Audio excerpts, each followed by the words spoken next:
You know, all of these problems probably could have been avoided if people would have just left carbon alone. Let's get started. Hey everybody, I'm Andrew Fantasia. Welcome to Thumb Together TV. Today we're going to be talking about Altered Carbon Season 2 together. As usual, if you enjoyed this video, please feel free to give it a thumbs up and give some love to that subscribe button as well. Otherwise, you'll find out the shocking truth. I am not actually Andrew Fantasia. I'm somebody else's stack inside Andrew Fantasia's sleeve. And if you have no idea what that means, you're probably not going to like this review of Altered Carbon. In fact, why are you watching it, dog? Full disclosure on my feelings. I love cyberpunk. I think it's a beautiful genre to play in, and I am heartbroken that there's just not enough of it in the world of movies and TV. I'm sure there's plenty of cyberpunk books out there that I've never heard of or haven't discovered yet, which is cool. I hope they're good. But in terms of film and television, what do we have with cyberpunk? We have Altered Carbon, we have Blade Runner. That's literally it. Maybe the Alita Battle Angel movie counts, because that was pretty good. I'm not gonna lie, that needs to be a series. So 2 years ago, God, I can't believe it's already been 2 years, but 2 years ago, Altered Carbon Season 1 swings up onto Netflix and is like, here I am, I'm a cyberpunk thing, and I got so excited. But that show didn't do much for me, and here's primarily why. For a modern science fiction story, it had a very outdated, juvenile presence behind the pen. It's based off the book series by Richard K. Morgan, which I have not read, so I don't know if the books are super close to what we got on the screen. But what we got on the screen in season 1 was just way too hyper masculine for my taste, especially when you cast somebody like Joel Kinnaman. The guy is our protagonist, we're supposed to be rooting for him, and he just walks around scowling and yelling at people and going, badass soldier man. Sorry, that does nothing for me. And frankly, I think it's a wasted opportunity, because the idea of Altered Carbon, the idea of people's essentially souls able to hop across bodies through technology, is so awesome. And there's so much you could do with this. Like, I have like 2 million ideas for some really cool stories I would love to see happen in the world of Altered Carbon. We didn't get those stories. Not in season 1 anyway. And the missed opportunities kept rolling, because I thought, okay, here's this character, Takeshi Kovacs, our lead character, who is a grizzled, badass, really strong soldier man, and he wakes up hundreds of years after his death in a new body. And I'm like, cool, what's his new body gonna be? And his new body is the body of a grizzled, muscular, badass soldier man.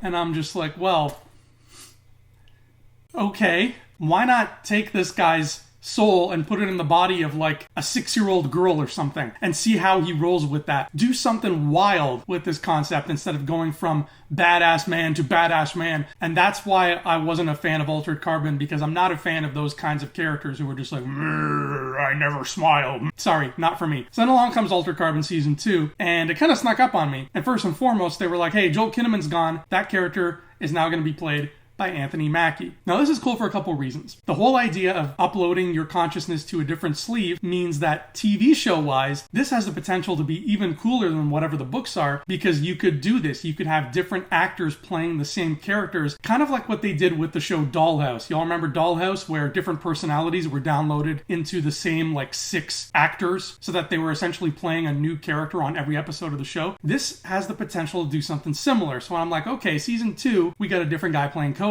And bonus, it's Anthony Mackie. So yeah, he's probably still going to be a grim, brooding jackass who just walks around being hyper-masculine the whole time. But it's really hard to hate Anthony Mackie. Unlike Joel Kinnaman, who is just a sourpuss from start to finish, Anthony Mackie is pure charm. I can't stay mad at this guy.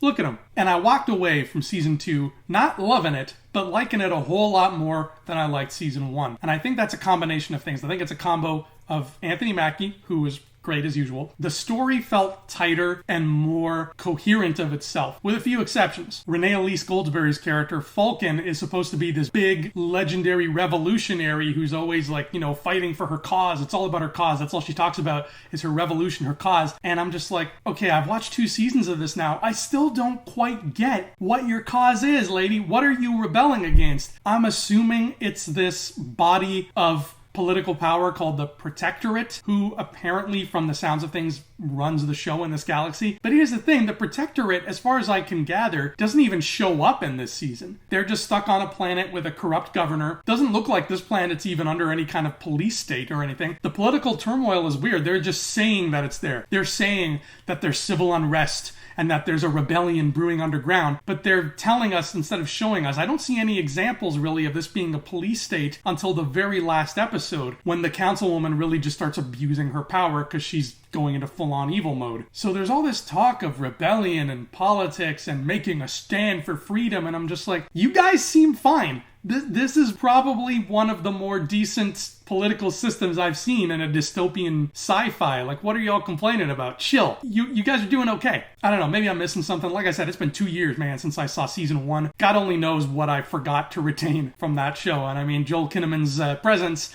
didn't really help. I'm badass all the time. Yeah, sure you are. So final thoughts here. Would I say I'm looking forward to Altered Carbon Season 3? No, because I don't really care about what happens next with these characters.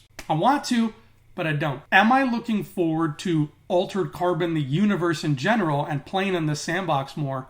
Yeah, baby. They need to take this wonderful idea that this author had. It was brilliant. Kudos to him, man. That is some good stuff. Stacks, sleeves, love it all. Take that idea, apply it to something more interesting, and start from there. I guarantee you have like 6 shows worth of material at least with this concept. Don't waste it. Anyway, that was my take on Altered Carbon Season 2. Thank you so much for tuning in. My name is Andrew Fantasia. I'll see you here next time, and until then, adios.